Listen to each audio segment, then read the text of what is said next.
Well, greetings viewers, welcome back. If you're new to the channel, you're probably here because you own a Nissan XTerra. If you're a current subscriber, you're probably wondering, what the hell is this and why is it on your channel? Well, I do agree it's not a Corvette or a Lamborghini, but it is my 2008 Nissan XTerra off-road.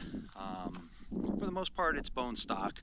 The off-road does come with a few extra little things. It's got Bilstein off-road shocks, Dana 44 E-locker rear end, a couple more inches of clearance, so on and so forth. And then I've done small little modifications, obviously. I've changed out to off-road tires. We've had a couple sets of trail grapplers. These are now the 33-inch ridge grapplers, and rock rails, so on and so forth. Why do I have it on my channel now?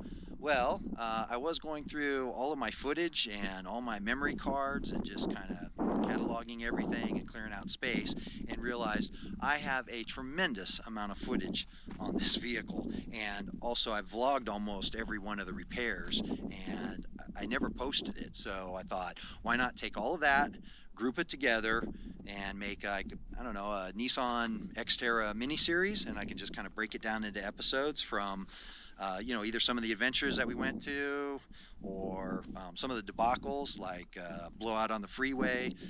We lost the trailer halfway between, I think, Flagstaff and Kingman, sand dunes, just a bunch of stuff. And then, like I said, I vlogged almost every repair. So when the truck got broken into, the window was smashed, I vlogged all of that at Safe Light. Most recently, I repaired the front fender. I redid both cats, polished the headlights, put 3M film on. Just all kinds of stuff. TPMS sensors, recharging the AC. So I thought that might be good for anybody else that owns an XTerra, and I was just looking for information and guidance on those small repairs.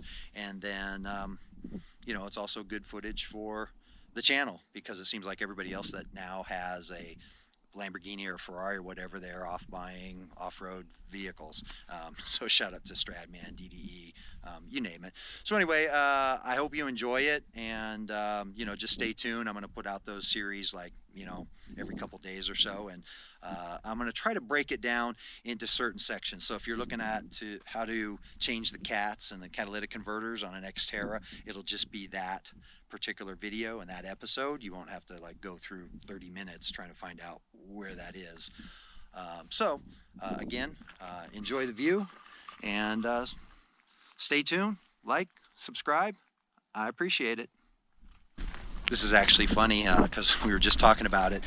This is the difference between standard, like an XTerra SE, versus an off-road. They have aftermarket tires as well, Goodyear, Wranglers. They look like 275, 85, 16, and mine are Nitto Ridge Grapplers, 285, 75, 16. But you can see the difference just with the suspension. So I've got probably maybe 2 to 3 inches more clearance, possibly even 4. If you just look at where the bumper and the lights are, but nothing wrong with that. Looks good. I don't think I've ever seen that color before, so it's actually kind of cool. Anyway, got to get going so I can post some video.